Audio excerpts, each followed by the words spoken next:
Steven, Derek! he threw me off there. Jesus. Who do you think we're going to see in more commercials come football season? Baker Mayfield or Jimmy Garoppolo? Depends. How many more sandwiches are Subway going to come out with in the next year? Well, he's only selling gabagool sandwiches because, he's Italian, so they had to get him for that commercial. Isn't the Yeah. timing hilarious for that? It's He hasn't been ridiculous. traded. He's in trade limbo. The whole Bay Area is waiting for this guy to be traded, and he's fucking selling gabagool sandwiches from his grandma. Yes. What are the chances, do you think, that he's eaten a Subway sandwich in the past, I don't know, 2 decades? Well, I don't want to alienate any sponsors because God knows we need them on this podcast, but do you like Subway? I'm okay with Subway. I don't have a problem with Subway. I But know that there's you better should only sandwich eat. spots. Of course there is, but if I know you should only order the turkey sandwich there. I know that's something that I've heard from a friend. Oh, are you saying their gabagool's not fresh? I am saying that you should just order the turkey there because that's the safe option. Okay Yes. then. Yeah. So, We'll get into that another day. Maybe we'll get somebody from Subway on. What's going on, everybody? Welcome to Just Your Opinion, man. Stephen Langford, Derek Papa, and we're more local sandwich guys. Would you say, like, I prefer Togo's over Subway? If I had to choose between the two, absolutely. But if Oh. you're looking for a cheaper option, Subway's the way to go. Exactly. But Togo's, we're open for business. We'll plug the shit out of Togo's on this podcast. 100%. Easily. Steven, you missed all the hoopla that happened last, when was it? Thursday? It was Thursday. Was it Thursday that Davante Adams got traded? We'll get into all Yes, that it was. because the ramifications of his trade affected a guy that's been in the thorn in the Raiders' backside for quite some time. We'll get into all that today. There's so much to discuss. But first and foremost, Steven, we didn't know if it was going to happen, but you and Jesse got to experience it. How was Giant spring training? Oh, I thought you were going to say that, what's her face? Kylie Jenner and Travis Scott decided to not name their child Wolf. Oh, I mean, I was going to bring that up, but, I thought that's what you were going to lead the show with. I thought we were going to talk about that for the next hour and a half. Did you really think I was going to bring that up? Did you even think I knew about that before you just brought it up yourself? Did you not? Of course not. Wow, what's Wolf? wrong with you? What's wrong with you? You're You're not keeping up with you're a podcast host, and you're not keeping up with mainstream media, bro. I guess I should be hungry like the wolf and pay attention to stupid shit like that. No, yeah, there's all sorts of puns. It's like the parrots who cried wolf. No, that's all I got. But spring training was awesome. We went there for the entire weekend. Got there on Thursday night. Just went out for a little St. Patrick's Day stuff. And then on Friday night, that was the first game that we went to. It was Giants versus Cubs. It was at the Scottsdale Stadium, the one that they normally play at, their own facility. Yep. But according to the Uber driver, because the Cubs have a nice facility over there too, according to the Uber driver that we had, who was a Giants fan, at least one of the Uber drivers that we had, he said that the most people he drives are Cubs fans. Like, that's the number one fan base that's around spring training. Then number two, it's Giants. And then I could see both. I could see both. Yeah, the rest are just whatever. It's a pick of the litter, whatever you want. But he says that it's Cubs fans first. There's a lot of them here, and then the Giants fans. So you're seeing two teams with a very popular fan base there. Quick question for you, because it's closer, and I may be ignorant to this shit. Do the Yankees and Red Sox do their spring training in Florida? Yeah, they do. Yeah, okay, that's that makes sense. That's the Grapefruit League. They have the Grapefruit League over there, and then the Cactus League in Scottsdale and Phoenix and all that area. I can believe that because Cubs fans are huge and they're all over the country, and they would make the trip down to Arizona for spring training, and it's super close for Giants fans too. Yes, but I do have a good story though, because please, real quick, did you run into my dad? Because apparently he went to spring training. He didn't even bother to tell me. That's a part of the story. Hang on real quick. Yeah. But I went to go get drinks. It was real tough because the lines for food were incredibly long. But the game was boring as hell, to be honest. The first 6 innings, the Giants couldn't even muster up a hit.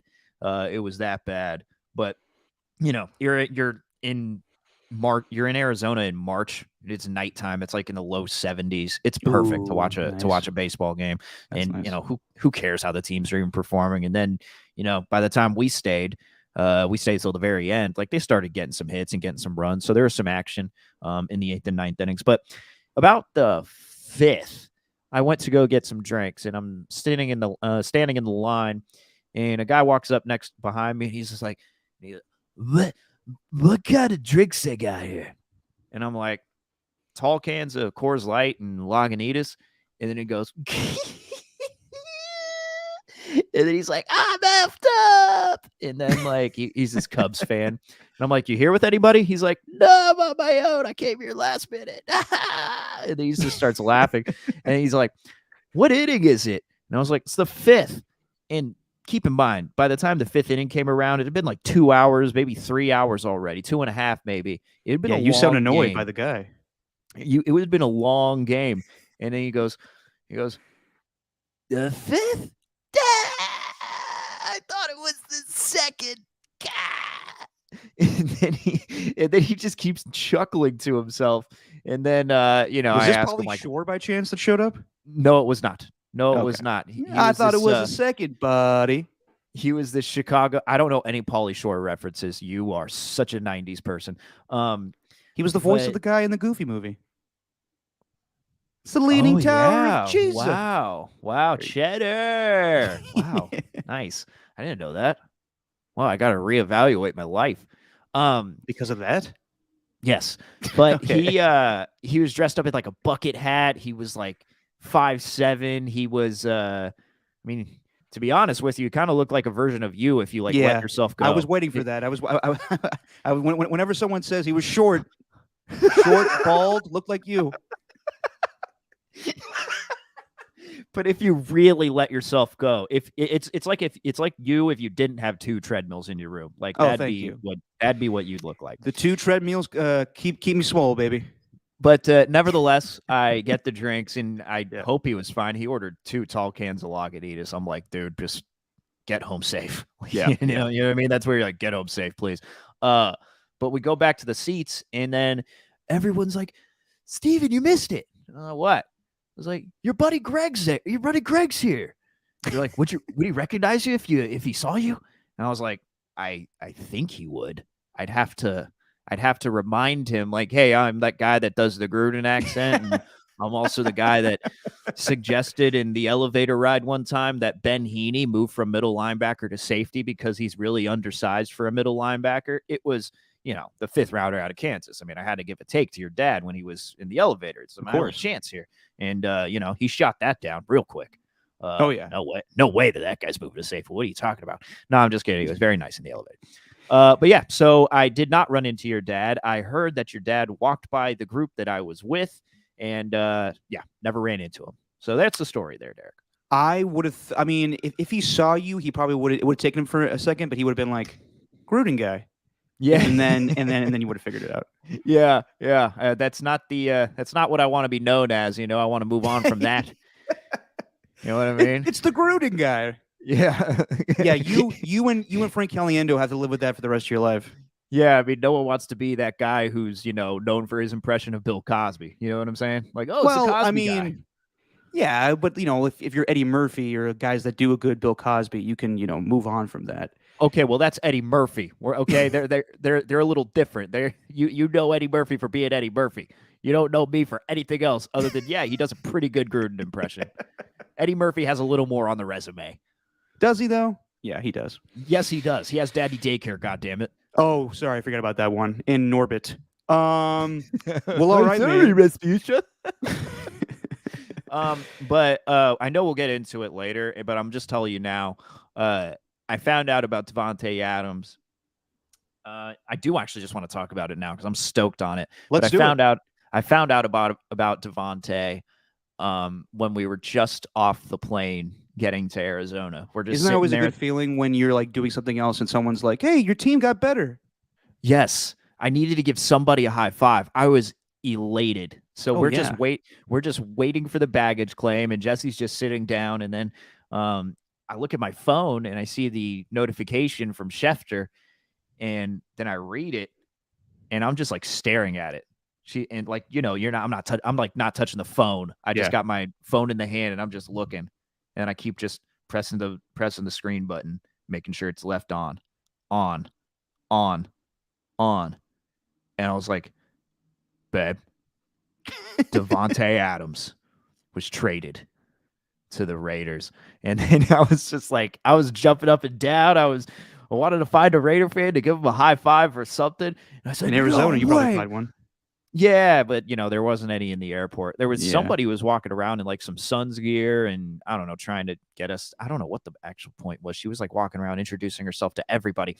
But I heard about it in the baggage claim. So the trip was off to a roaring start. And honestly, it was a great start to the weekend because everything else, it just kept on getting better, just kept escalating. There was nothing bad from the trip. None of that drama that you'd expect. Like, this was a new group that I was going on a big trip with. And normally whenever there's like a weekend trip, there's always something. And it's not just it's not just talking about drama. There's just always something that goes wrong on these trips. But nothing went wrong. Like, nothing. Beautiful. So really, personally, I mean, hopefully for Jessie, since it was her 30th birthday weekend, it was one of the best weekends of her life. But man, it was one of the better weekends of my life with just everything crashing down. Yeah. And Davante Adams, a Raider. You kidding me? So I scrambled, and because you were gone, I was like, "Fuck, we have to do a show about this." And luckily enough, Alon was able to join. But yeah, oh, man, how was that? Wow, Alon was elated. I mean, elated Alon. Oh yeah, exactly. When I first saw, I mean, we were all waiting for Deshaun Watson to get traded that day, and we'll talk about that later as well. Of course. And it just unexpectedly showed up. Tom Pelissero, Adam Schefter, Ian Rappaport, and you see, is that a mistake? Hold on, and then you see it and it registers, and you're like, this is incredible. This is something that we've talked about, just like phony baloney NBA free agency, hypotheticals. This is a reality. Yeah. And I told the story on the last podcast. Aram earlier that day texted me saying, "What are the chances of Davante Adams getting traded to the Raiders?" And I was like, "No fucking chance." And sure enough, just like my prediction with Josh McDaniels, it turns out to be true. And I can't believe it. And I can't believe it for the reasons that Davante Adams was going to be offered the same contract by the Packers and just said, "No, I want to be a Raider." And watching that press conference yesterday, I know you want to play a clip from the press conference, but just watching the press conference, him wearing the all-black suit, I know people want to shit on the Raiders, and it's justifiable in how they've been run as an organization since they went back to Oakland. They were a laughingstock. They didn't win a lot, and some of the moves they made have been questionable at best. But it's just so bittersweet for me because I know you're still a fan, but it just sucks hey, you can come back in. It's okay. The hot tub is still warm. It's still going. You can get out of the hot tub. You can sit there. You can go get your dinner. You can maybe go get a glass of water, but you could always come back into the hot tub, baby. We're still here. No, Steven, you never do that. My hands are pruny. You'll get cramps if you eat and go back in the pool. Don't you know anything, Steven? Just wait a half hour. Okay. But I joked tweeting out, and it's just a joke, people, don't overreact, but it was a joke of, I tweeted out, as soon as that news came out, I tweeted out Al Pacino from Godfather 3, "Just when I thought I was out, they pull me back in." And this move, I think it makes up for Khalil Mack. I think it makes up for Amari Cooper. I mean, I said earlier that Chandler Jones is not the same level as Khalil Mack, but it's still a good deal. And just watching that press conference yesterday, and he was a little late, but he wanted to take a tour of the facility. But watching the press conference yesterday and him talking about when I was a kid, I grew up in Palo Alto. I, wore a Charles Woodson jersey in 3rd grade. I always wanted to be a Raider. Despite all of the terribleness, for lack of a better word, for the Raiders, since they moved back to Oakland, the Raiders are cool. No matter what you can say, the Lions, the Browns, they may be cool now, but any of those shitty organizations that didn't win a lot, they weren't cool. It's cool to like the Raiders. It's cool to be a Raiders fan. So when Davante Adams, as a young kid, says, "I grew up being a Raiders fan, I wanted to be a Raider," I think it's the same thing along the lines of, kids growing up and wanting to be a cowboy or a Steeler or any of these premier organizations. I understand there's been a ton of mediocrity with the Raiders, but just watching that, no matter what, from wearing silver and black to the reputation of being badasses, and they maybe didn't translate on the field, but the Raiders are fucking cool. And that's what made Davante Adams want to join the team. Plus, having Derek Carr, his former college teammate, be there with him. Well, the former college teammate, and something that can hit home for a person who is 28 years old, and he's 29 currently, but he said he hasn't had his parents see any games. They haven't been able to go to Green Bay, to watch them. Well, there you go. Said, now they're going to be able to come to my games, and a lot of it had to do with family. He just seems like such a professional. Everything in that press conference just screamed professional. I don't think the Raiders have to worry about Vegas. I don't think they have to worry about any of that. Getting to Davante, he's, some guys just can't handle Vegas, and that whole narrative that's surrounding anybody that goes into that city anymore, playing football or playing a professional sport. But you're right. And it's kind of lost its cool lately. And I think that's why the Khalil Mack trade hurt so much, because it felt like it was starting to become a place that's like a destination that people would want to go to, that players would want to go to again, because that's partially the reason why I became a Raider fan. It's not only the history of it, once you learn the history of it, not only was it going to that first game that I ever went to. I don't even remember the team. I think it was against the Chargers. It was a game in December because everyone was wearing Christmas attire. But I also remember there was a guy in the front who's going 1, 2, 3, first down, even though the team sucked. So there are multiple reasons as to why, but then you learn that, a lot of football players were formerly Raider fans.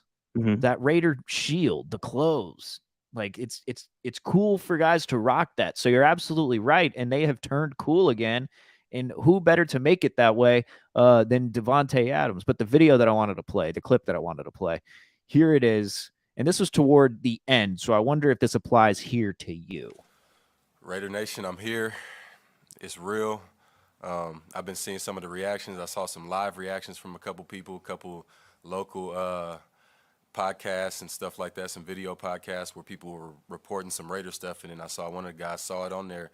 Just seeing, me and my buddy were watching it yesterday, seeing that, they probably think that I would see it and not care, but that stuff means a lot, just seeing how people react to that type of stuff. He's talking about us. Guys? Did he see you guys? I'm hoping. Did Davante see you? And he's like, you know what? This is the first podcast. I'm looking at a lot of Derek Papa. These are the first guys that are welcoming me to Raider Nation. I doubt we were the first podcast to go live when that news broke, but sure, I'll take it. Yes. Yes.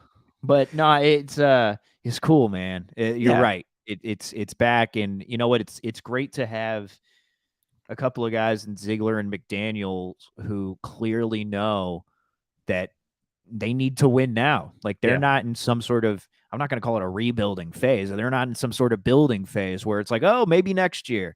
No, they know that they need to build their team for right now. And even prior to this blockbuster trade that happened with Kansas City and Miami earlier today, I think that they were right there anyway within the AFC West, even with Tyreek Hill still in Kansas City. So, man, they've really bolstered that roster. But now the expectations are there. Now that's it. Derek, you got your guy. We got you a run game. We can worry about the future later. I do wonder how this is going to impact contracts going forward, but that's kind of, that's nerd talk. That's football nerd talk. That's the football nerd in me, which I'm fine with. But, no one wants to hear that right now. They want to see this season. What's going to happen? Yeah. So, Derek Carr, go out and do it, man. Who cares if maybe you have a subpar offensive line? You got the players around you. Let's go win. Yep. I was kind of hoping that Derek Carr would be at the press conference too, but obviously, don't know where he is right now. But when the Cleveland Browns a week ago said they wanted an adult in the room as far as quarterback, and that's questionable and what we'll talk about later, it seems the Raiders have two adults in the room now that's leading the football organization in Ziegler and Josh McDaniels. And I know I was skeptical if this was going to happen in the first place with Josh McDaniels, but I'm glad that he's the guy selected for this job. I think he's making all the right moves. these two moves, and there could be plenty more. Davante Adams, Chandler Jones are two huge pieces, and I don't think they're done yet. They're still in the mix for Stephon Gilmore, and they also took Demarcus Robinson away from Kansas City, so they got a good receiving core right now. There's also rumors that apparently Odell Beckham is interested in joining the Raiders, but if I listened to Les Snead talk yesterday, the GM of the LA Rams, he seems to believe that because of Odell's injury, he's going to stay a free agent until he's healthy and then sign a deal, which makes a lot of sense to me. And it could also make a lot of sense for the Rams to do their thing and then possibly get him back. But I don't think the Raiders need to do anything other, that'd be great luxury piece, but I don't think you need that. I think the Raiders, prior to this move, or prior to today's move, and we'll talk about it next, I thought the Raiders were arguably the best team in the AFC West. And you can look at the other moves. I think they're right there now. And they have some holes in the offensive line, and they can, maybe shore that up at the draft. But I'm with you, Steven. I think that, a lot of people are going to say the flashy teams now with Russell Wilson being the quarterback of the Broncos and Khalil Mack going to the Chargers. Raiders are just as flashy with having Davante Adams and Chandler Jones. And I think that they may have the best offense in the division right now. So we'll see how it goes. But that move indirectly impacts what the Kansas City Chiefs wanted to do. They were always in contract negotiations with Tyreek Hill, and they were close. But when you pay your quarterback a ton of money, as we saw with Green Bay, you're not going to be able to pay your wide receiver the same amount of money. So we wake up today and we see the reports from Adam Schefter and Ian Rappaport. The Chiefs are ready to move on from Tyreek Hill in a matter of hours. He is traded to the Miami Dolphins, your boy Mike McDaniel. And he gets traded for 5 draft picks, a first-round pick, and some, seconds, I think 2 4s and a 6th. That'd only be 4, but whatever the compensation was. And he gets a brand new contract. He's the highest paid wide receiver in football right now over Davante Adams. I think it's a huge move for the Miami Dolphins, and also in equal parts a huge move for the Kansas City Chiefs, because just like the Green Bay Packers, they are not as good as they were once they trade away their best wide receiver. Yes, and I don't care about the haul that they got. Yeah. I don't care. Tyreek Hill is gone. Everyone's talking about his speed. Everyone's talking about his speed. And I was seeing something, it's just like, oh, the Chiefs got their or the Dolphins, Mike McDaniel has his Deebo Samuel. I'm sorry, but Tyreek Hill is more dynamic than Deebo Samuel is. Like, yes, I've seen Tyreek Hill make some unbelievably insane catches. I mean, it's not to take anything away from Deebo Samuel. Deebo Samuel is just, hey, get the ball in my hands. I'm going to bulldoze my way to the end zone. Like, that's what Deebo does. And I like Deebo. I love Deebo, but I've seen Tyreek Hill make some catches where he's got his little 5'9" frame, jumps up like 6 feet in the air, goes across his body, comes down with it, and then somehow still manages to get yards after the catch, even after getting hit.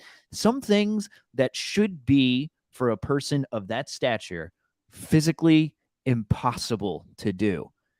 And I think in a weird way, I think we've underrated Tyreek Hill in how people have talked about him, at least on the field. I don't think him as a person, I don't think anything about it. Yeah. But like, I've seen this dude make some like catches that just don't make sense. Yeah. So if that guy's not in the AFC West, I know it's Andy Reid. He's going to get a bunch of speed guys. He's going to do that. Fine. Great. He's going to get guys with speed, but then he's just going to get more Mecole Hardmans who are good, but not great. Like, Tyreek Hill is a great, great wide receiver. And now the Dolphins got their guy along with Jalen Waddle and Mike Gesicki. Whew, that Dolphins team. Teron Armstead going to that team too. Yeah. Mike McDaniel, baby. Raheem Mostert. That's going to be a quick team. I know. They are an Al Davis team. They got speed on the field. Everywhere. Yeah, that is a different – I mean, the fact that they signed Teron Armstead, who many thought was the best free agent available this offseason, they signed him yesterday and then wake up today and say, oh, we get Tyreek Hill too? Let's do it. Sign him up. And it's pick him up. and it's been crazy. I think that they've had the best offseason of any team, from the coach that they hired to the players that they've acquired. Hey, that rhymed. But yeah, it makes Kansas City. I mean, I thought they were in trouble even with Tyreek Hill on the team. I mean, Juju Smith-Schuster is a good wide receiver, but now that he's the number one with Mecole Hardman, they got to do something else. And the rumor is now that the Chiefs are looking into trading for DK Metcalf. We'll see if that actually happens. But and there's also a plethora of wide receivers available in this draft too. This is a draft that's predicated on offensive linemen, defensive linemen, and wide receivers. So, and cornerbacks. But the Chiefs and the Packers should be able to make a move. If the Chiefs do, this offseason is just going to get crazier, man. This has been one of the wildest months I think we've ever seen. We're not going to see anything like this again. And it's not going to stop because there's a lot of free agents still available. And yeah, I haven't seen. I mean, this is turning into the NBA where a big name guy is getting traded every day, and not even in the NBA that happens. It's crazy, this NFL offseason, how it's developed, has it gone.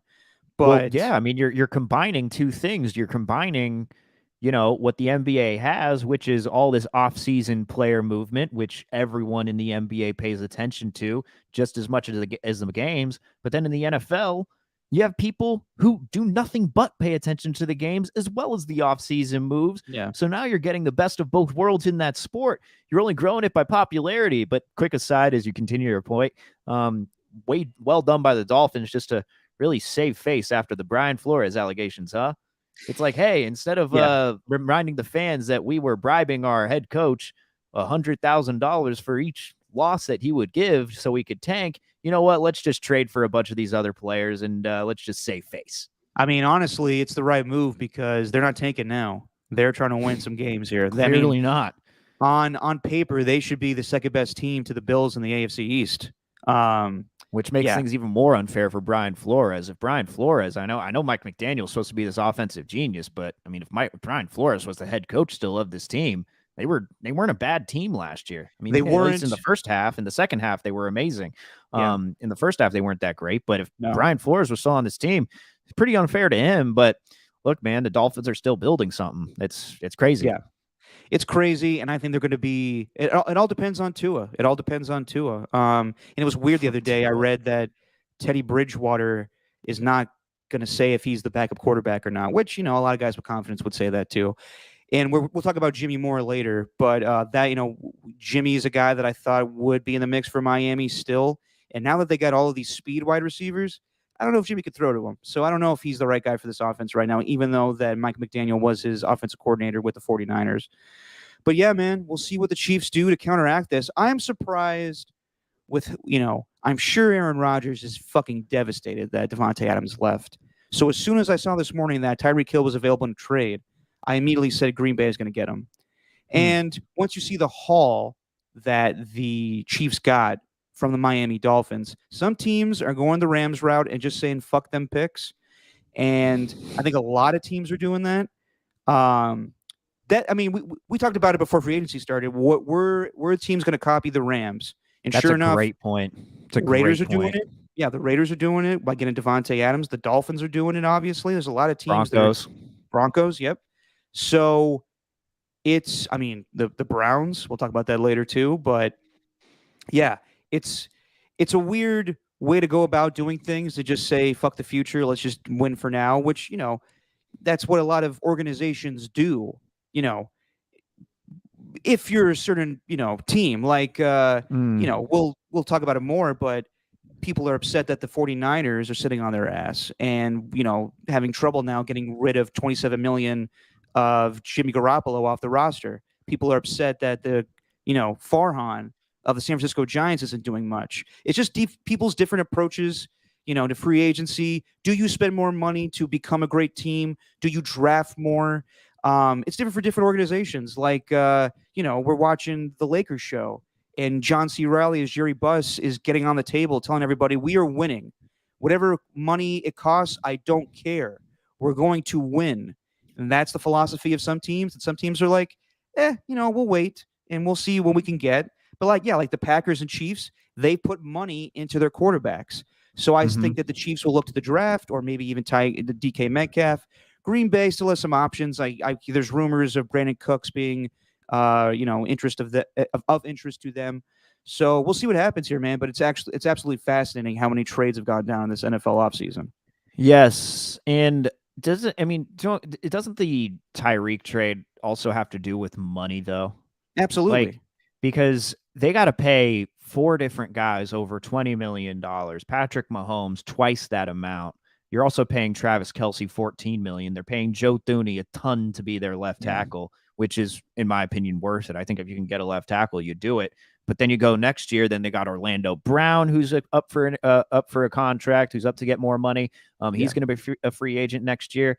And right now, they only have $7 million worth of cap space this year. And when that carries over into the next season, they still only have $44 billion on their 2023 cap. So I do think this has to do with, Drew Rosenhaus getting his talent, getting his client the most money. I believe that's who Tyreek Hill's agent is. It is Tyreek Hill's agent is. All right, we got it.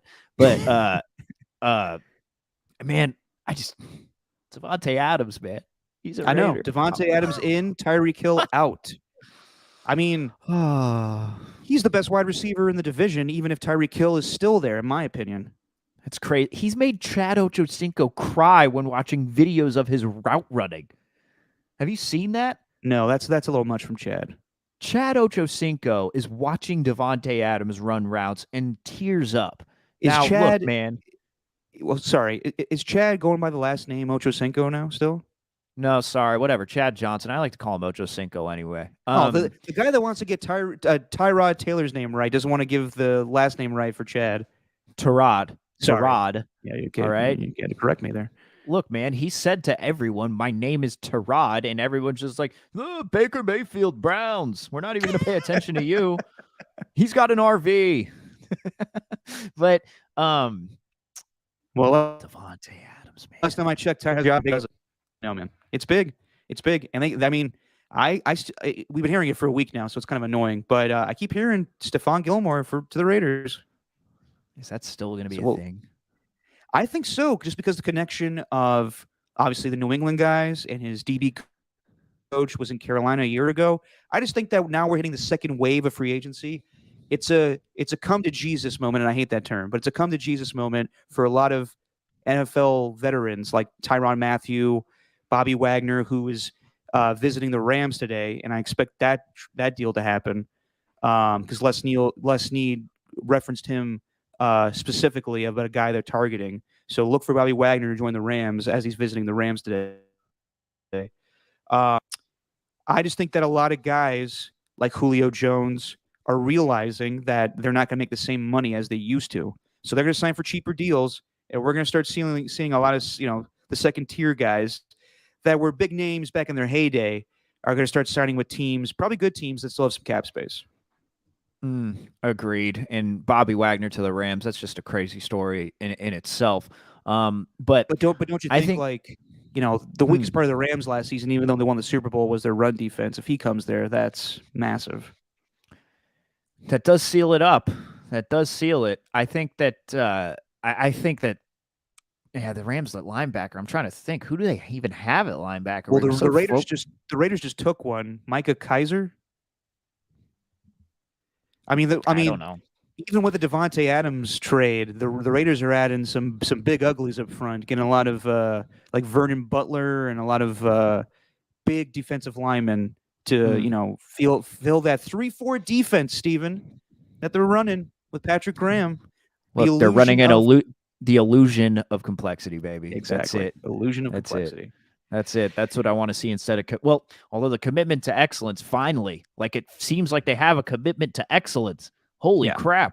They haven't had a commitment to excellence since 2002. Well, they had. It's just, failed. It's been bad trades. It's been, Randy Moss and Antonio Brown. And all those were good when they, did them. But this one, I can't see this one failing. I can't. It's hard to. This is probably the best Raider trade. It could be the best Raider trade since Mike Hayes was traded to the Raiders during the 1983 season. Wow. You think so? That'd be I wild. think so. I'm being very hyperbolic, but that's what I think. Well, that's what we do here in America. We're very hyperbolic about everything when it comes to our sports. That's true. Man, what do we got here? Let me see. Art Powell from 1963 is the season leader for the Raiders in touchdowns. I don't know if Davante Adams is going to lead that. He leads that with 16 in a single season. I think it frees up 14 space. games. I mean, Darren Waller could get a shit ton of touchdowns, though. I mean, dude, Tim Brown in 97 had 1,408 yards receiving.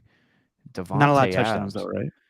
No, not a lot, but Davante Adams had 1,553 alone last year. I mean, you could be seeing the single season receiving yards leader for the franchise in his first season with the Raiders, depending on how they spread things out and depending on who gets the ball and everything. That's just crazy to think about. It could happen, but I think it's just as Tyreek Hill used to free things up for Travis Kelce, and that's a guy that's probably pissed today. Davante Adams is going to do wonders for Hunter Renfrow, Darren Waller, Bryan Edwards, the newly acquired DeMarcus Robinson. It's going to be fun. They're gonna throw the ball in Las Vegas, and they're gonna throw the ball in Miami too, and run the ball too. But it's gonna be fun. It's gonna be fun to watch. And what about that Chiefs? What about the Chiefs cornerbacks? What do they look like right now? They got Ladarius Sneed, and they lost Charvarius Ward. Ward, yes. So, man, I mean, you're going to be taking advantage of that. Rashad Fenton? Right now, you probably say the Chiefs are the worst team in the division, even with Patrick Mahomes. Wow, that's so crazy, man. We'll see, though. I mean, everybody retools. We still got a whole draft to go through, so they aren't playing tomorrow. It all changes. I mean, you never know. You never know. Maybe Davante Adams, when they measure his hand size, maybe his hand size is 1/8 of an inch smaller than they originally projected, and that would be a big deal. Oh boy, watch out!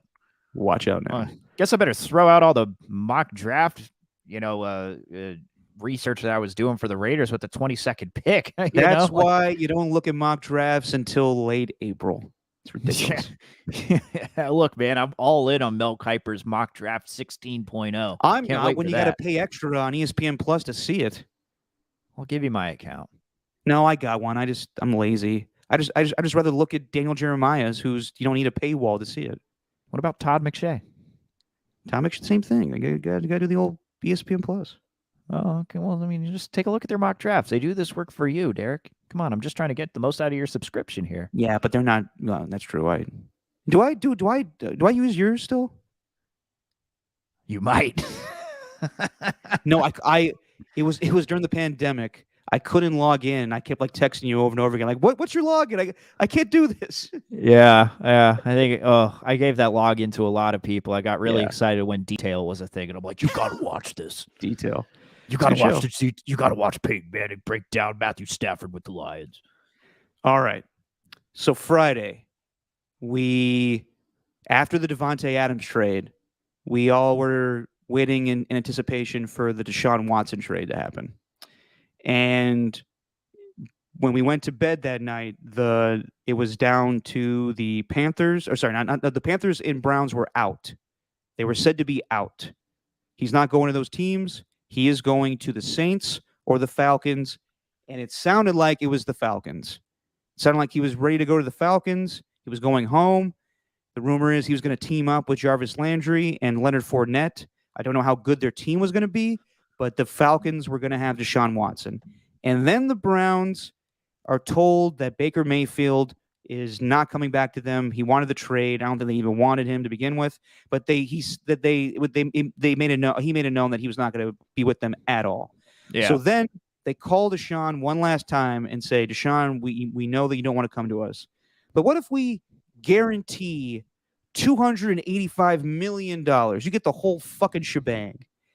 And he said, well, yeah, fuck going home. Let's go to Cleveland. And sure enough, it happens. Friday afternoon, Deshaun Watson waives his no-trade clause to be traded for 3 first-round picks and some other draft picks as well. He signs the most expensive contract in NFL history. It's $285 million guaranteed. No one's ever gotten that before. And on the flip side, like, you watch all this and you're like, wow, that makes the Browns a great team. The AFC just gets that much better, especially in the AFC North. He goes to them, especially with the Bengals coming off a Super Bowl season but loss. The Ravens still have Lamar Jackson. The Steelers have a great defense. That's going to be interesting to watch. And he probably made the best decision football-wise, because if you went to the Saints, he would have had a really good team, but you're also competing with Tom Brady in that division. Dennis Allen, I think he's going to do a great job, but he's not an offensive-minded coach. The Falcons just would have been a nice home thing. Going to the Browns with all the talent that they have, that's a great move, and they're going to be a great team, and he's got an offensive coach in Kevin Stefanski. But at the same time, I'm watching all this, and I'm thinking to myself, wow, he is getting that much money. And at exactly a week ago, when he got that contract and traded to the Browns, he was told he's not going to jail for accusations against 22 women. Yeah. And I know that, sports media can be rough. You got to talk about things you don't want to discuss. You got to report on things that are uncomfortable. But all of the women that had to deal with that shit on Friday in the NFL media group, I feel sorry for. Rachel Blanetta, she's not going to be a Browns fan anymore. Aditi Kikawala, who covers the Browns, I can't imagine that must be difficult for her. Judy Batista, Sarah Spain. Michael Ryan from the Lebitard show. He's the executive producer, was the executive producer, huge Browns fan. He said that, it was this might be a little strong, but he said it was a life-changing event and it's revolting and he feels dirty. Like it just feels bad. I totally understand it. And it's tough because obviously it's a huge story. At the same time, how do you not question this? And, it's just PR. The Browns are going to put out statements saying we've vetted all, possibilities with Deshaun Watson. He still could be suspended. And, same thing with Tyreek Hill. The Dolphins fans will cheer and everything. But if you hear the tapes of this guy, supposedly breaking his child's arm, like, it's just terrible. But that's what we do in sports. We just move on and then they become great players again. And I totally get it. I'm torn on this. I understand that, when you're, we'll see if he's not guilty. Who knows what that means now as far as civil suits, but I totally understand it. I totally understand people's feelings of, I don't want to be associated with this team. They gave this guy a shit ton of money who decided to not play all of last season because of accusations, and a lot of, articles were written, and it's just sad, all the stuff that happens. Who knows what the truth is, but I totally understand people's sentiment that this is a bad look, that Deshaun Watson got all that money, was traded for all those draft picks, and he's going to be the face of the Browns now while dealing with terrible allegations against him. Yeah, I don't really know what to make of it. Like, you pretty much said everything in a nutshell. It's slimy, man. I'm not going to be rooting for him. I'm not going to be rooting for the Browns. They also got Kareem Hunt. There's that too. Yeah, they used to be that plucky underdog that was kind of fun to root for, but now they're just I don't know, man. It's just all of this controversy with Watson. I don't know how to feel about it, especially with everything and the amount of women that came forward. That's the most alarming thing. I mean, 22 different cases, and just knowing that it could end in a settlement. It's just, now you're giving this guy that amount of money, $250 million, so that he could play a sport. I mean, football knows no bounds when it comes to this, man. They don't have any of it. If you're talented and you're skilled, you're going to get a job in this league. And it's the type of thing that makes you question it. But hell, I mean, we've had tons of evidence showing that playing this sport can cause CTE in the brain, which later in life could cause you to do something that might be harmful to yourself, harmful to others, whatever it is, something that you can't even control, yet we still watch it anyway. We don't really even think about that. Now they've taken the safety measures in order to try and prevent that as much as possible, but still, it's an inherently violent sport. But when you let these guys play, I don't know, man. It's very sticky. Like, I don't think that with Deshaun, if he were like the quarterback of the Raiders, for example, like, I don't know how I'd feel about that if he were getting traded. I mean, leaving a city is one thing. Like, that's gotten a lot of people and, told them that, like, hey, I'm going to stop being a Raider fan if you're moving out of Oakland and not even making an attempt to stay here. And that's totally fine. I get that one too. But that'd be the type of thing that for me, you'd be like, okay, you're really hiring this guy and you're paying this dude all this money so he could be your star, the face of your franchise, and forget all of the victims. I don't know, man. Not good. Not good. Yeah, we'll see what happens because I still anticipate him being suspended this season. And while I acknowledge all of the shadiness and just a bad feeling when all that stuff went down, I also acknowledge the fact that the Browns are probably a Super Bowl contender now with him on the roster. So who is a Super Bowl contender in the AFC anymore? Does anybody know? I mean, every team except probably, I'm trying to think of a really shitty team. Are the Jaguars really Super Bowl contender? They made a lot of moves. I mean, who knows? The Bengals made the Super Bowl last year. Yeah, but I mean, that AFC North. Davis Mills is not taking the Texans to the Super Bowl. Texas definitely not. I mean, every single team is a playoff contender and could be a Super Bowl contender. Like, there's the AFC, this is as strong as it's ever been. Oh, it's like crazy. It's crazy. I can't believe it. Oh.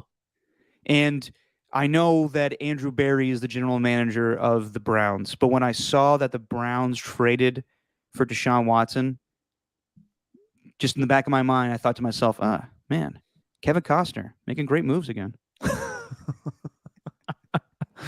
Oh, man. He kept Brian Drew just to trade him away to have Deshaun Watson come. You're crazy. You think I don't know that already? Come on. Vontae Mack, no matter what. Vontae Mack, it should have been him. It was always him. It was never going to be Bo Callahan. And then, which was stupid, honestly, because, like, why'd you trade all those picks then? But then he got in the end and whatever. Agreed. But I didn't expect it to. I did not. The one thing I didn't expect was this offseason to end in Jimmy Garoppolo possibly sticking with the 49ers. Like, I did. Well, that's what's most fascinating about it to me. It's Shasky asked me on the morning show. Yeah. He said he asked everybody, "Are you exhausted by this Jimmy Garoppolo stuff?" Well, and to me, I'm not.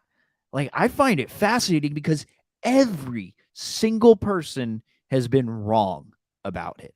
Yeah. Every single person. Like, that's what makes it more fascinating as each day goes by.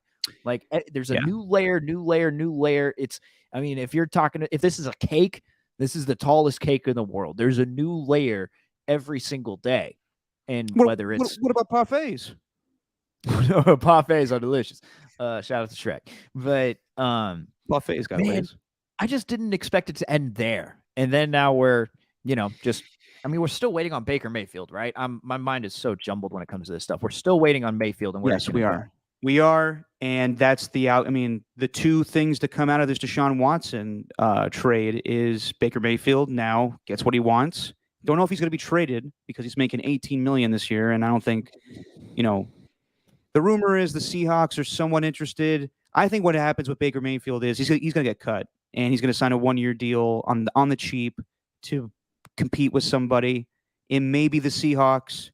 It sounds like the Panthers are out, and I don't blame them. You're doing musical chairs here now, and though you just look around, and the only team that I could see trading for Jimmy Garoppolo or Baker Mayfield are the Carolina Panthers. But then you watch Malik Willis have his pro day. He puts on a fucking show. So I think them being the highest. Well, I know pro days. I understand. It's a pro day. He's in a shirt and shorts. I understand. I'll put on a pro day and I'll impress. I'll say, like, oh wow, maybe this guy should have played college. Yeah, dude, I got an arm. Come on. I may not run fast, but I got an arm. Yeah. We'll also all show up for the pro day, and some guy will come out. Some scout will be like, "Steven is running a little late. He had to take a shit. It'll be about 20 minutes." But no, it would be a pro day, but it would be like, oh, this guy, if he actually would have worked and maybe eaten healthy and focused on that, maybe we could have turned him into a D3 college quarterback. Can you see how far this guy throws? Yeah, man, Langford. If he didn't eat all that Taco Bell, he'd be amazing. Facts, dude. The value menu ruined my athletic life. But yeah, I mean, I know it's just a pro day, but you have to believe that the Panthers are in the Malik Willis, Kenny Pickett sweepstakes and not looking for Jimmy Garoppolo or Baker Mayfield. Why would you want to get a starting or a quote unquote starting quarterback who is just coming off shoulder surgery, who is really already peaked in his career? You already know who he is, as opposed to drafting a quarterback in the first round who has some upside, who has a ceiling. Plus, they still have Sam Darnold on the books for $18 million this year, so they can't get rid of him either. So I think they're just going to go in with Sam Darnold being the starter, and then whoever the rookie is will come in later. But the domino to fall from this this Deshaun Watson trade is that Baker Mayfield will get what he wants. He will be on a new team this upcoming season.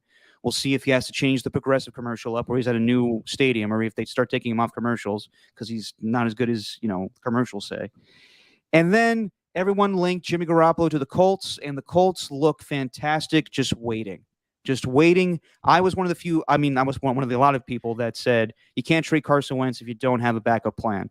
And I'm sure they had multiple backup plans, and they didn't want to go for Jimmy Garoppolo unless they had to. And sure enough, with the pursuit of Deshaun Watson, the Atlanta Falcons, he's not going to write a Twitter post about it, but Matt Ryan was pissed.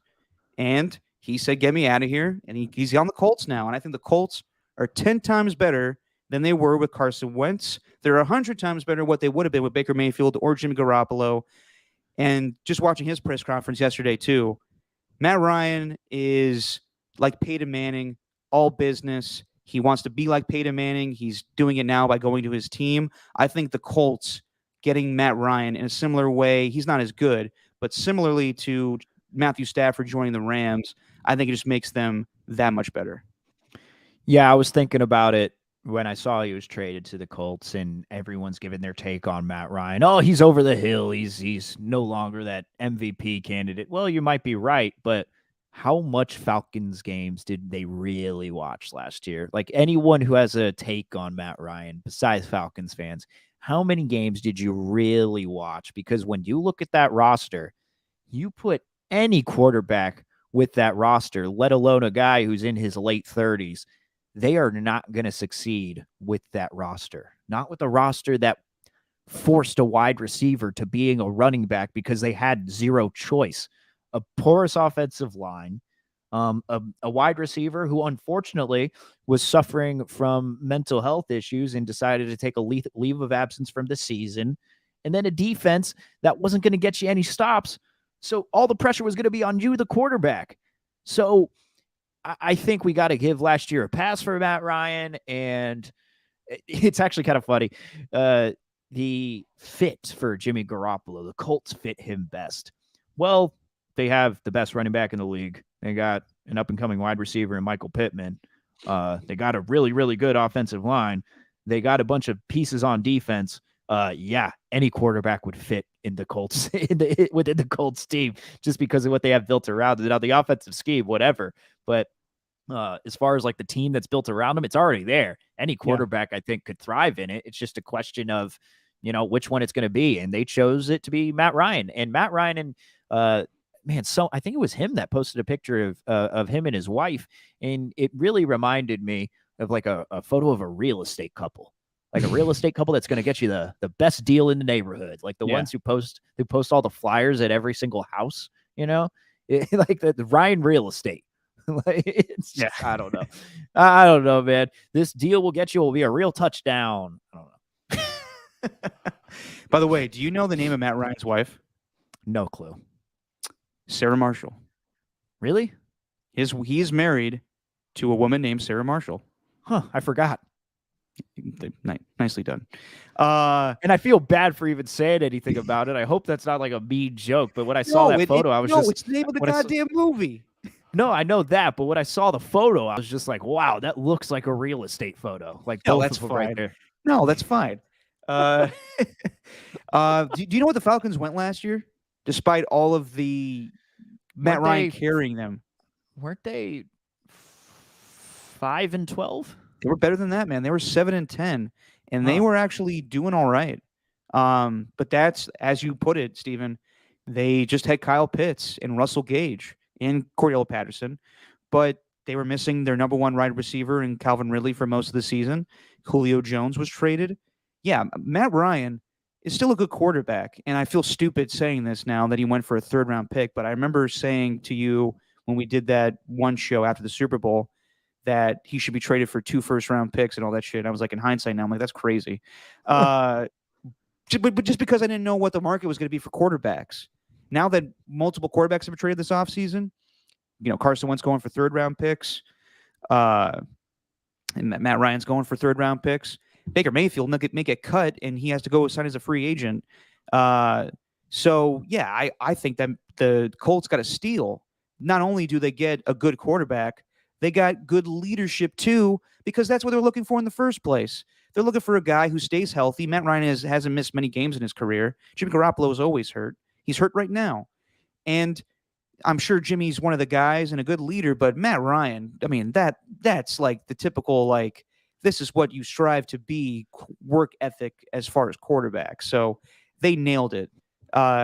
Sometimes patience is the best way of going about things, which now we move on to Jimmy Garoppolo, and now the musical chairs is getting down to nothing, because I don't think the Carolina Panthers are interested at all. I don't think the Seahawks are interested at all, because when you can trade them inside your own division, no chance. And now that 4 quarterbacks have been traded, 4 starting quarterbacks, possibly 5 if Baker does get dealt, but we'll see. He could be released. I'm starting to think that Jimmy Garoppolo doesn't get traded.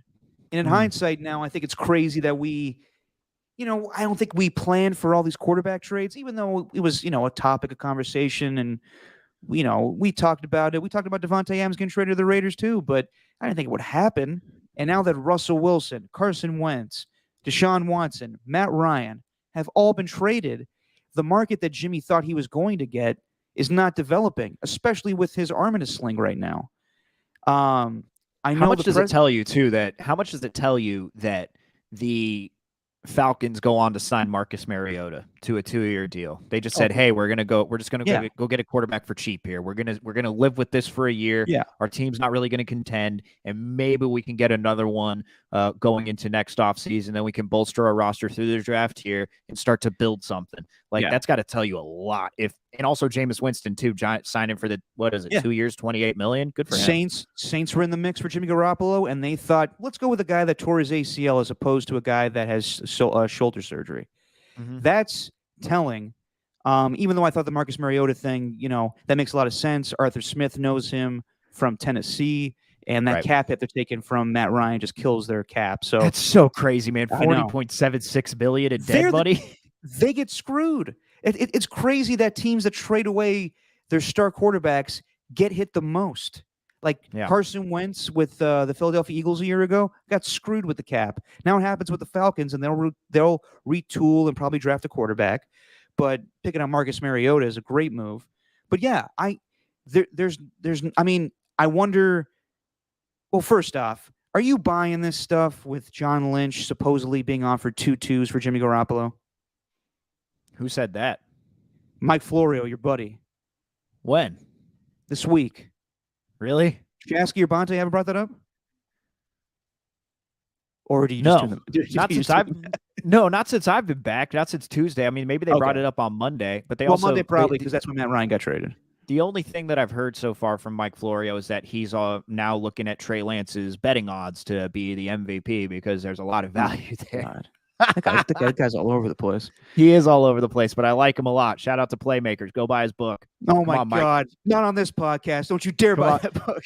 Dude, could you imagine, though? Could you imagine if he comes on this podcast and we get Mike, who's standing straight up with perfect posture, just doing Mike Florio stuff? Very turn it to the camera. Yeah, he's Batman, just not being able to move his head. If Mike Florio ever came on this podcast, it would be me and him arguing about him writing a disparaging article about my father that he blabbed about the Marshawn Lynch news. But I digress. But 2 2s, I do not buy that. Maybe prior to the shoulder surgery, I could see that. The only scenario I see where that actually happened was Daniel Snyder was desperate. This is before they traded for Carson Wentz and said, Johnny, I want 2 2s, or give me, I'll give you 2 2s for Jimmy. And John Lynch goes to Jimmy, and Jimmy asks Kyle about playing for Washington, and he's like, that team sucks. That owner sucks. And Jimmy tells Lynch, no dice. And he's like, all right, we're not going to do that deal. Kyle Shanahan ain't doing business with Washington either. That guy doesn't want any part of that organization. Only when Trent Williams is willing to go for a 3rd-round pick. Facts. But yeah, man. If Jimmy were healthy, I don't know if this plays out any differently because still all of these quarterbacks got traded. So let's just say hypothetically that Jimmy Garoppolo didn't have the shoulder surgery. Do you think he would have been traded at this point, given all the other quarterbacks that were on the table? I do. Yeah. But to which team? I think the Colts would have been up there. I do. But I really do. Kicking themselves that they didn't wait for Matt Ryan. Well, wasn't it also reported that they, saw the shoulder surgery and then they were hesitant to trade for him? Exactly. But teams know about what's on the forecast well before we do. So I would assume that when Carson Wentz got dealt to Washington, Chris Ballard's a smart GM. I watched him on McAfee yesterday. He just lets the market come to him. I'm sure he's going to go out and start getting guys here pretty soon because they still have the cap space. They could get a Tyrann Mathieu. They could get Julio Jones to team up with Matt Ryan. But Chris Ballard's like, why would I rush to things? I got all the time in the world before the draft.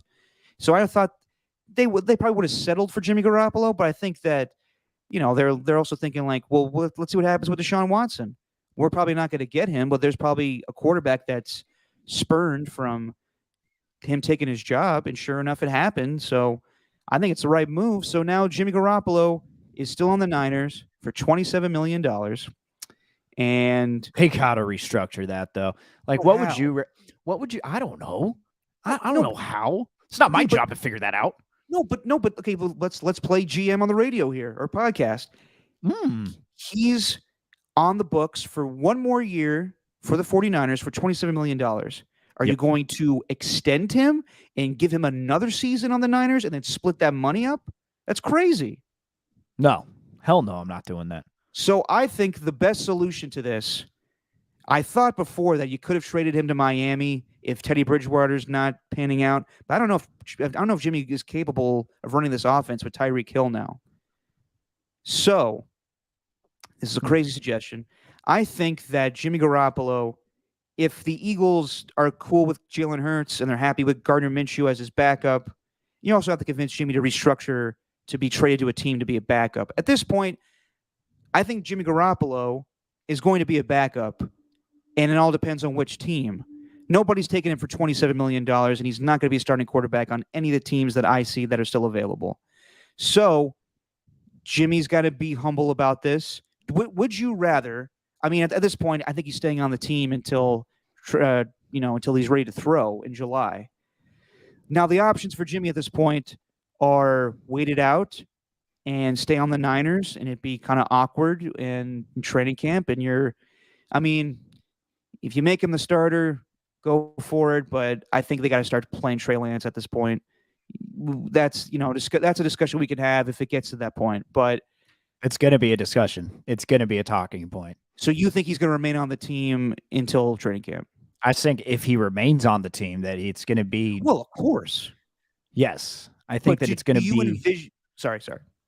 What do I envision, Derek? Do I envision what? Oh, sorry, Russell Westbrook over here. Do you envision Jimmy Garoppolo staying on this roster until he's able to throw in July? Man, wouldn't they be more inclined to cut him? So that's what I'm saying. Okay, so you would have to pay the $7 million, but that's better than having a $27 million hole right now. That they're left with what, $6 million in cap space right now. I'm sure if the Niners had more money, they would try to go get Tyrann Mathieu or some of these other players. It's just over $7 million on the cap, or it might be $8 million now. I'd have to go back and look. But I think that eventually, Jimmy said his goodbyes at the press conference, and things could be taken back or whatever. It's just a press conference. But I think that Jimmy Garoppolo is in serious. Jeopardy. I won't say it's Jeopardy for him. He still could collect 7 million. It would be a waste of the Niners. But I think that Jimmy Garoppolo, once he gets healthy, he could be cut here, unless there's a catastrophic injury in training camp, and a team needs him at 27 million. But I can see Jimmy Garoppolo getting cut. Possibly, he's going to have to pull a Mitch Trubisky here, in my opinion. He's going to have to back up for a year and then maybe come back and see what the market's like in 2023 and become a starting quarterback. I think Jimmy Garoppolo is going to be a backup quarterback this season, and he's going to get cut, in my opinion.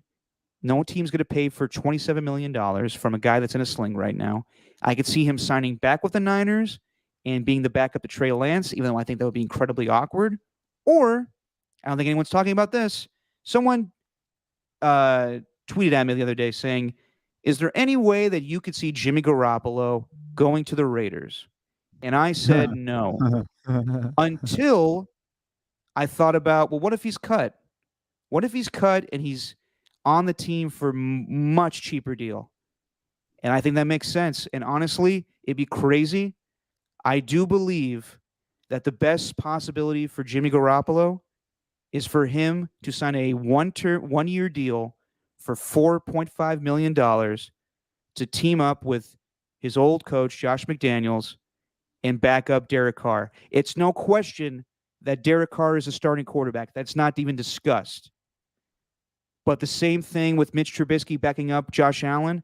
I think it would be the best interest for Jimmy Garoppolo if he backed up Derek Carr this season. You really think $4.5 million is what's going to get him, though? Like $4.5 million? Well, that's what Teddy Bridgewater's making, and that's what Gardner Minshew's making. Don't you think that an agent would go to another team that has some cap space from this year and just says, look, man, they're offering $4.5 million. We'd love to go there, but can you offer us a little bit more money? He's not expected to be a starter. Like, they're just trying to squeeze out as much as they can, aren't they? I think at this, well, yeah, I mean, that's the way to do business. And I still think Philly could be that team. But I honestly, dude, I would have to go back and look at what Mitch Trubisky made a year ago in Buffalo, but I think he's out of options, and there's a surplus on quarterbacks right now. I think that Jimmy Garoppolo's best bet is maybe to go to a team that he's familiar with, the offense-wise, with Josh McDaniels. Mm-hmm. And it's not a bad thing, backing up Derek Carr. He could teach Derek a little bit about the offense. He could be a glorified coach. And, knock on wood, I would never want this to happen, but Derek Carr is playing in a not fantastic offensive line. They could improve, but, we've seen Derek get hurt before. And wouldn't you be reassured if it was just like, because right now the Raiders have no backup quarterback on the roster. Marcus Mariota obviously is signing with the Atlanta Falcons. So if Derek Carr ever got hurt, wouldn't you be reassured? Like, okay, well, we got Jimmy for a few games. I think it'd be a great move, honestly. Hang on. Don't they still have... Oh, no, they do not. Mitch Trubisky. I was going to go say Nathan Peterman. No. But Mitch Trubisky made $2.5 million in his time with the Bills.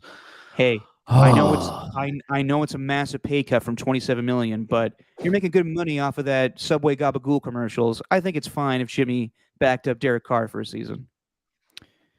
Maybe, man, but where's it? I mean, what's the end game for him, though? Like, the end game is to be on a good team and then seeing what happens in the quarterback market come 2023. He'd still be a free agent. He could sign with any team he wants. I think that would be the best move. God, I mean, coming to those terms, tell me I'm man. not making sense here, Steven. No, you are, but it's just the money thing.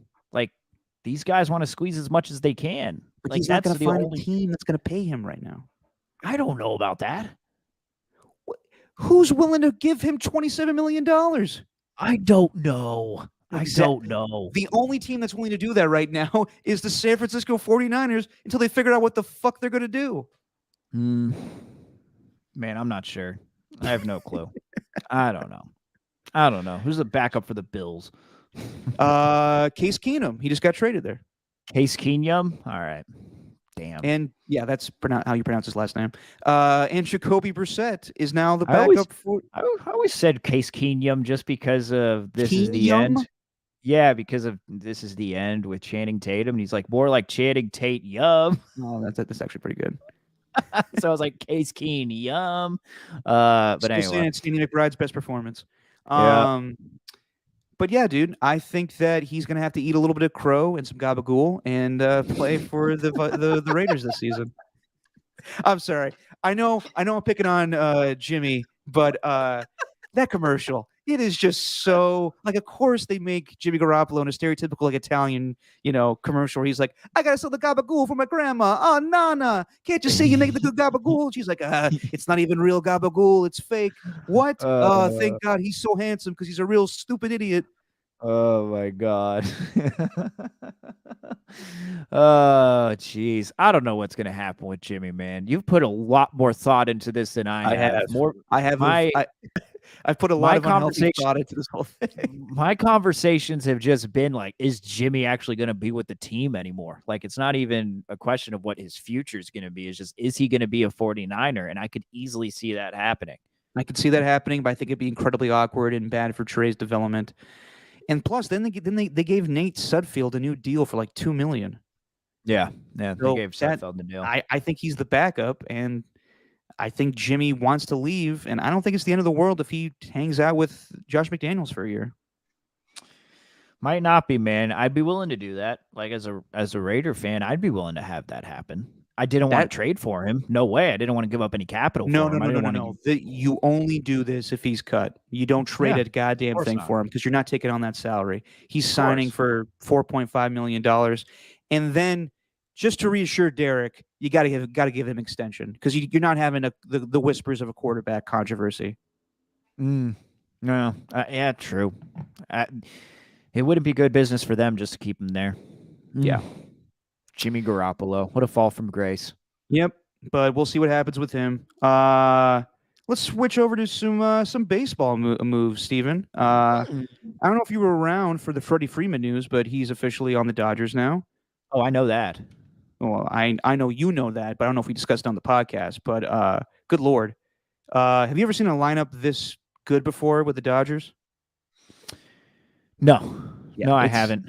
It's insane. It's unbelievably stacked 1 through 9. I mean, already, like, it's one of the best lineups that we have ever seen going down the board. Like, normally you see the best lineups of all time. You'll see, like, their 1 through 6 hitters being absolute studs, but they got speed, they got power, they got everything. Mm-hmm. Like, it's not even a question of the Giants, should they compete with the Dodgers anymore. I think the Giants are just more trying to get to 85 wins, 85 to 90 wins this year. Like, don't even think about the Dodgers. You can't compete with that team unless you had a whole bunch of superstars in one offseason. God, I can't believe they got Freddie Freeman. Freddie Freeman was one of my favorite players. Actually, no, he's my favorite non-Giant. I love Freddie Freeman. I think he's been great. I'm so glad that he won a championship because he was with those Braves teams and during the bad years when they were tanking, and now he's a Dodger. I can't believe it, man. Some other moves that happened. Carlos Correa goes to the Twins for a big deal. Well, the Twins is puzzling, but they paid him, and they're getting him for essentially 3 years, but he can opt out after the first season. So, expect Carlos Correa to be a free agent again next season. Yeah, I wouldn't be shocked. The Twins don't win in the playoffs. It's just not what they do. I had them winning the American League and also subsequently the World Series, I think, last year. Yeah, but I had that happen. That's just the worst prediction that I've ever made, and I'm going to live by it. I'm going to wear it on my sleeve. I'm going to get it tattooed. Twins 2021 World Champions. But the deal to get Correa done. What?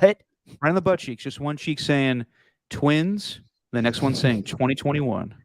Yes, exactly. But I highly recommend you go and check out the article on The Athletic from Dan Hayes and Ken Rosenthal. They had this entire thing about how Carlos Correa was signed, and really this is where The Athletic does their best work, in my opinion. Whenever something happens, their investigative work into how moves are done whenever things happens with these teams. So I highly recommend you check that out. It's pretty cool. It was just out of nowhere for Carlos Correa. It was just blam. Now he's with the Twins. Like, they can make that deal happen. So I don't know. All these offseason moves, man. The Giants not doing anything. Kind of frustrating. And then Trevor Story signs with the Red Sox. Whoa. Now, Trevor Story, whatever. Like, I'm that guy, not worried about that. The one that I'm mad about is Nick Castellanos going to the Phillies. Oh, okay. I Nick saw Castellanos. That today. Oh, my God. That guy. What's the quote? I'm not a college guy. I just hit home runs. I didn't go to college. I just hit baseballs. What a G.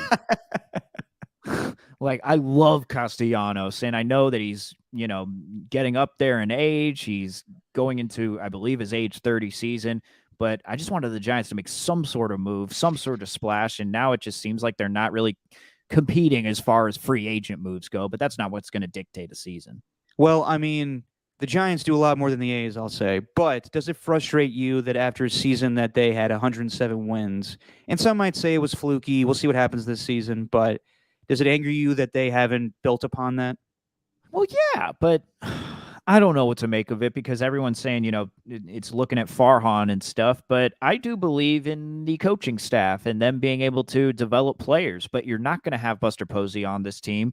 The thing that I think we need to watch out for is how Evan Longoria does prior to his injury last year, which sidelined him for damn near 3 months.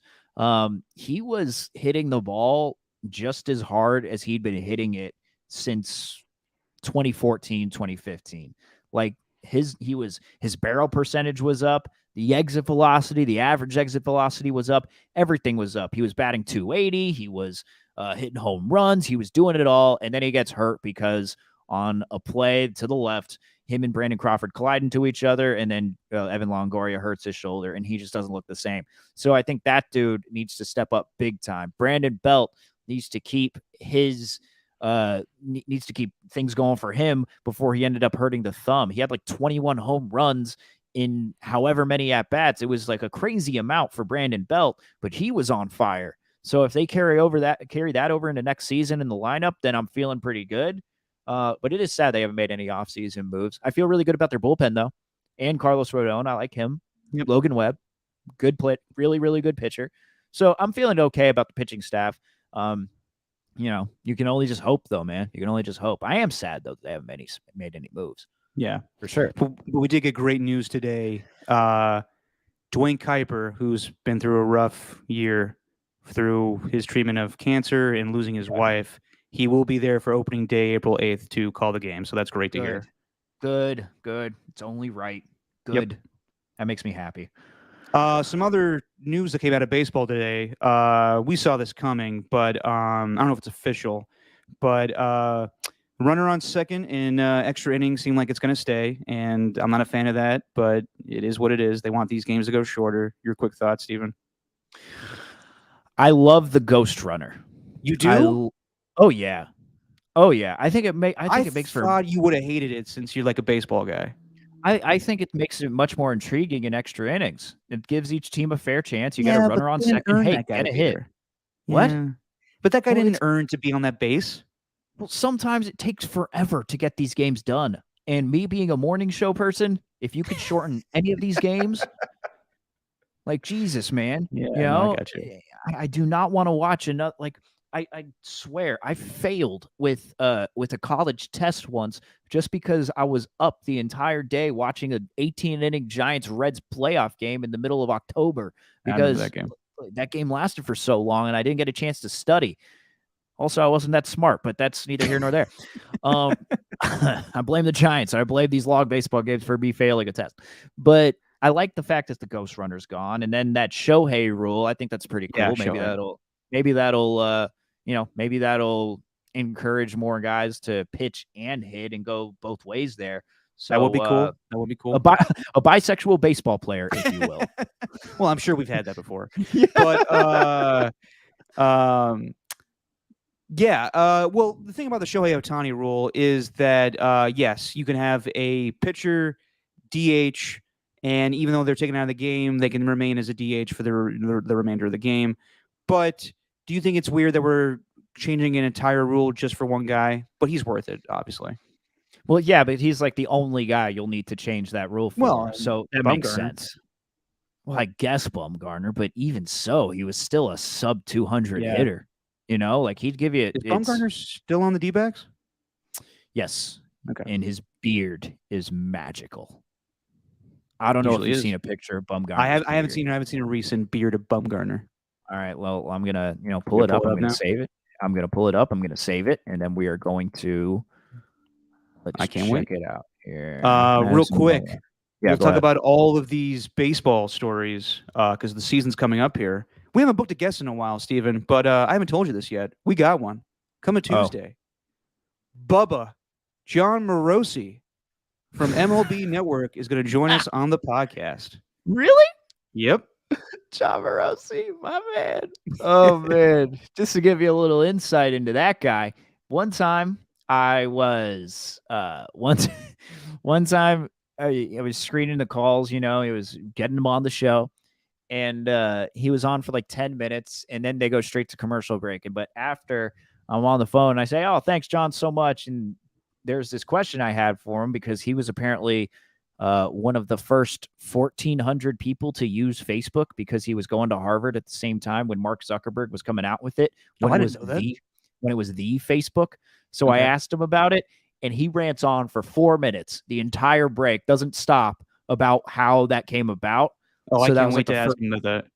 Yeah, that was the first time that I'd ever talked really to John Morosi. So Sweet. I can't wait to talk to him here. He's got so much to say. Can't wait.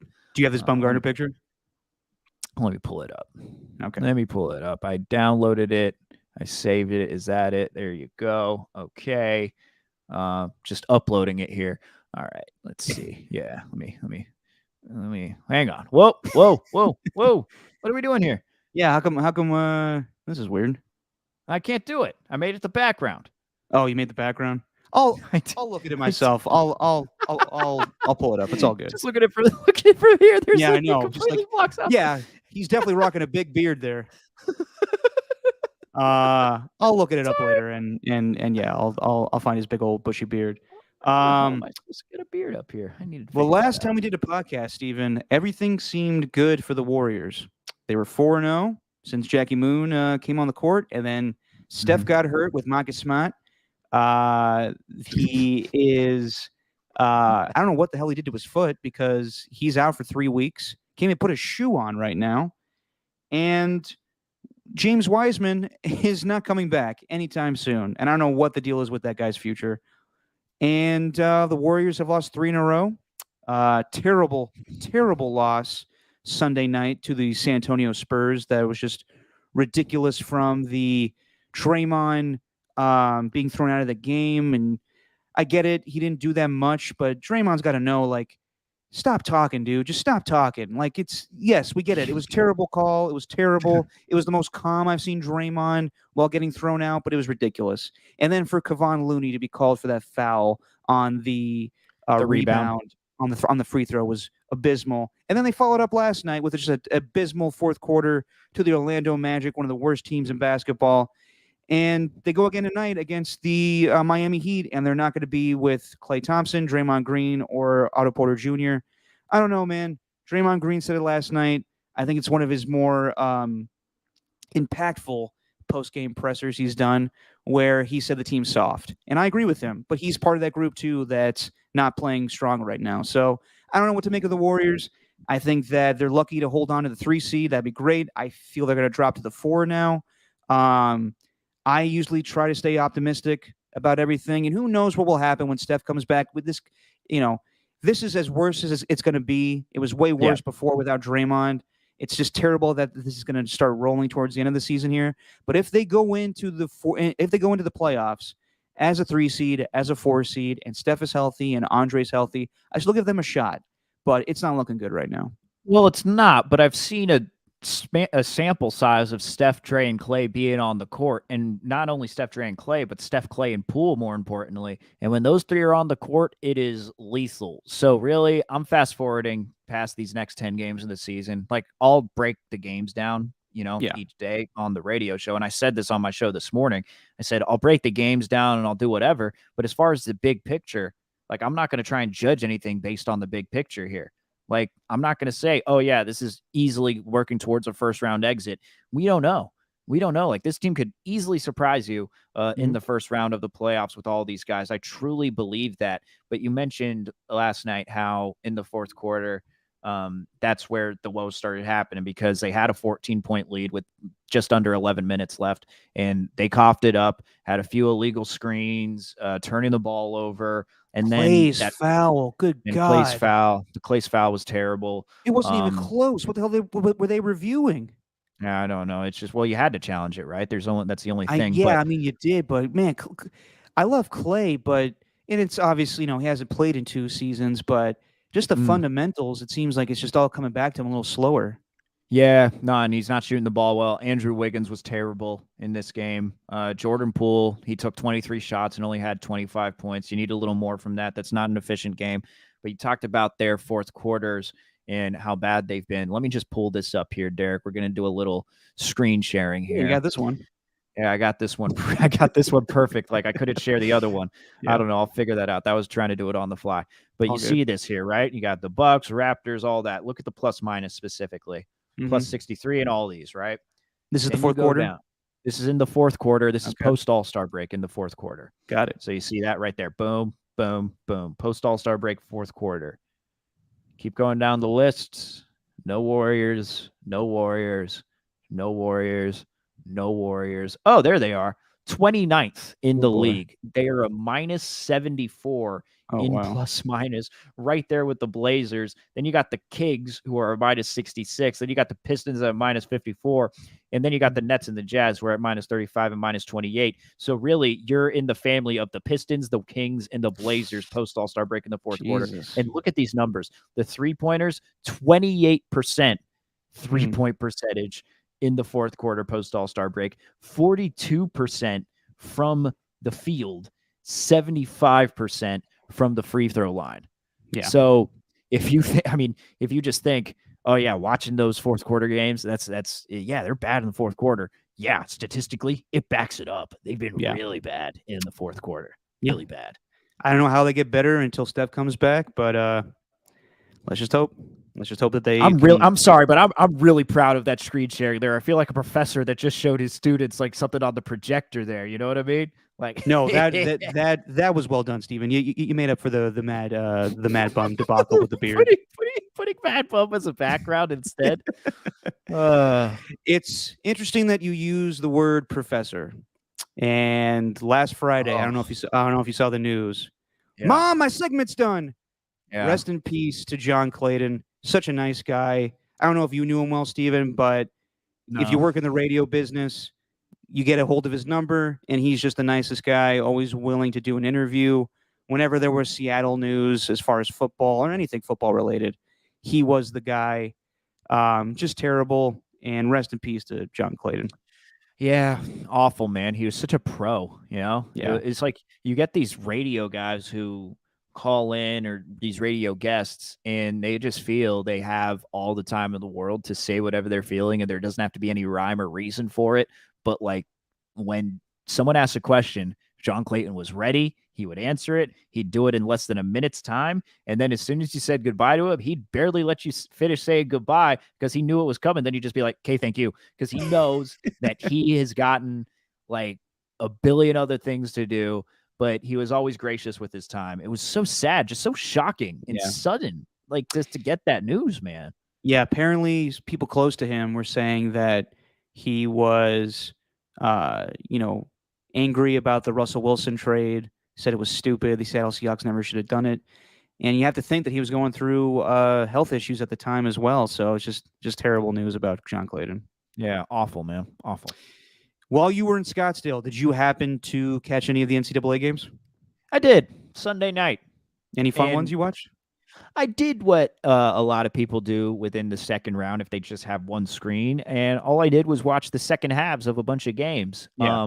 But, man, the one at the end there, the last game of the night, Kansas and TCU. That was fun. Sheesh. Man, that was unbelievable. The way that TCU was just fighting back. That big guy who's a junior. I can't remember, not a junior in college, but actually like a junior. I can't remember his name, something junior, but he was so strong. And then the the big dunk, the big three by Arizona at the end of the game, and then them going into overtime, and then Arizona kind of pulling away. But that was the most fun that I watched, I think, as far as the games that I caught. I had fun watching Duke and Michigan State just because of those two powerhouse coaches. Yeah. The UNC Baylor game was fun. UNC had a huge lead. I think it was 25-point lead, and then they coughed it up to go to overtime and still managed to win. And then I watched Texas lose to Purdue, and that sucks because that's my alma mater. But Purdue has this 7'4" guy. Yeah, I saw that. Terrible. He's terrible. Yeah, he's really not good, is he? he's just huge. Yeah, that's all he is. He's just 7'4". That's it. He has no skill set whatsoever. He's terrible. There's no flavor. It's just, hey, let me get to the line and let's just hope. Yeah, it's terrible, terrible. But yeah, it'll be fun. We'll watch more NCAA games this weekend. I'll actually be in Austin for a wedding. My buddy is getting married this weekend, so I'll try to catch some games. I know, going back to Austin. Well, it's going to be hot as shit, but I'll still have a good time. Something that's also going on this weekend that I'm going to miss for the first time in a while, but I really have no urgency to watch this. Steven, you like the Oscars. I like the Oscars. I couldn't care less about the Oscars for the first time since probably I was a kid. Like, between the movies and, they're cutting out a lot of the technical awards this season. On multiple occasions, I've tried to put on The Power of Dog and just don't give a shit to watch it. If King Richard was still on HBO Max, I would have saw it by now. I've seen Licorice Pizza. It's okay. It's kind of boring in my opinion. I have no interest in any of these movies. Amy Schumer's hosting. Ugh. Yeah, I'm out on the Oscars. Yeah, I'm not in on it, man. I'm gonna go watch it because I'm gonna go watch it with my mom on Sunday night. But nice. No chance that I haven't watched any of the movies. Like, I'll watch it, but I'm gonna be on my phone the entire time. Just like, you know what I mean? Like, I don't Power of the Dog. I watched like the first hour of it, and I want to keep watching more because maybe there's something that's gonna happen. But it's a very slow, very landscapey type of movie. I think that Belfast is supposed to be pretty good. I gotta watch that one. That's on there. Coda. I know it's on Apple TV. I don't know what it's about. What's the other ones? I don't know, man. It's very it's just starting to turn into kind of like I don't know, starting to turn into something like fashion, just something I don't understand, but other people do, like that's fair. Get it from they see it from a deeper perspective than you do. It's just these movies aren't like in your face. Hey, Inglourious Basterds by Quentin Tarantino and Avatar and Hurt Locker are up for Best Picture. Like, you're not seeing that anymore. These are more like artistic visual movies. Yeah, which I'm okay with because I do like, well-made movies, but I mean, I think Nightmare Alley is nominated for a few awards, and a little alarm going off. Can you hear that coming through my microphone? I could. Well, let's see how long that lasts. Nightmare. Oh, there it goes. Nightmare Alley. I watched. That's a good movie, but I don't think it's gonna win anything. Yeah, Don't Look Up, but I don't think that's winning anything either. Yeah, like I said, I thought the best movie I saw last year was The Harder They Fall, and that was snubbed on every nomination. So I'm kind of out on the Oscars. I'll catch who won and everything, but yeah, man, I think we're getting a lot of great movies lately. I mean, there's like the Batman came out and all that fun stuff, but we're not getting great movies. No, not really. I mean, Jackass Forever needs to be up there. Oh God, yes, it's totally snubbed. Absolutely. Tony Hawk had a tweet. Let me pull it up. I gotta make sure I get this. If being in every Jackass movie, Triple X, Police Academy 4, and Sharknado 5 doesn't qualify me to present at the Oscars, then your taste in movies needs readjusting. But he also followed it up saying, "I'm also presenting, by the way." Oh, he is. Yes, he is. Well, I saw Tony Hawk's coming out with an HBO Max documentary that actually looks good. Can't wait. It's I'm looking forward to that more than I'm looking forward to Magic Johnson's Apple Plus movie that he's coming out with here. I mean, that looks interesting, and they got a lot of good guests for that. But that is just totally. Please don't pay attention to the HBO show. Pay attention to what my account is. Yeah. And The HBO show is good. I'm enjoying it, but then I don't know if you saw the last episode, Steven, but Pat Riley, Adrian Brody's neurotic portrayal of him is interesting just as much as the Jerry West one. Very excited to get forward to it. I still need to watch the second and third episodes. Had been catching up on Formula One, Drive to Survive. I still need to watch that. I told you I would watch that for the benefit of this podcast. Although it's kind of lost its luster now that I'm so entrenched in the season. Like it's just a recap. I'm not really learning anything new. And there's stuff that they do leave out from the season that's could be interesting to put in there. But they had the first race this Sunday, and instead of just Lewis Hamilton and Mercedes and Max Verstappen and Red Bull leading every race, their cars looking far and away better than all the other cars on the grid. It's looking like there's going to be a lot more competition this year. So very, very excited about it. Very excited. I have no idea what you just said, but I concur, my friend. Oh, the listeners know what I'm talking about. There you go. Trust me. We got the Formula One fans, baby. Mm-hmm. All right, Steven. Well, we're only going to do one podcast this week. We did 3 last week. I think we can take a few off. If anything big happens, we may revisit things, but I'll be away for the weekend in Austin, so probably not. We'll be back on Tuesday with old Bubba, John Morosi joining us. And yeah, man, we'll have a good time. I'm so excited for that. In the words More of the excited for Davante Adams and the Raiders. What? I'm just going to say, in the words of the Flintstones, we'll have a gay old time. Oh, wow. How about that? And on that note, Steven, say what you always say, my friend. It really is just our opinion, man. Don't take anything we say seriously.